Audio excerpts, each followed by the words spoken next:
6 realtà del nostro territorio molto importanti perché nella loro attività di ogni giorno assistono malati e poi anche perché diamo un contributo per la scuola a 3 figure veramente importanti e molto volenterose anche nel sociale. Ammirazione e gratitudine sono le parole che hanno contraddistinto il premio Bontà Città di Treviso, evento dell'Unione Cavalieri d'Italia. Giunto quest'anno alla sua 29esima edizione, la cerimonia è stata ospitata al Salone Calvani di Villa delle Magnolie a Monastier. Sono tante le persone che si mettono al servizio del prossimo e l'UNCI, come da tradizione, ne segue tutti i percorsi. È un impegno costante tutti i giorni e alla quale poi in collaborazione col Consiglio direttivo vediamo, selezioniamo, ci informiamo tramite i sindaci di ogni comune naturalmente quali sono le persone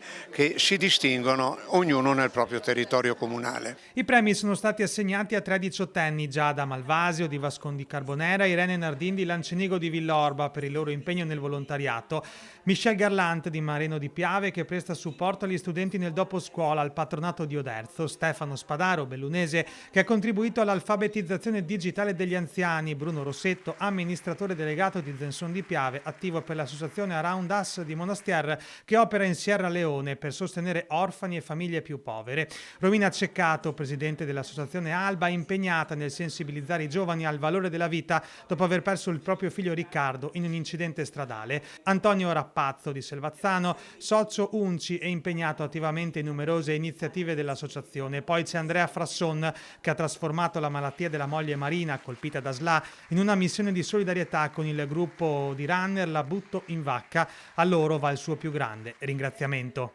Per noi due è vita, per noi il gruppo che abbiamo è indescrivibile, per quello che fanno è indescrivibile.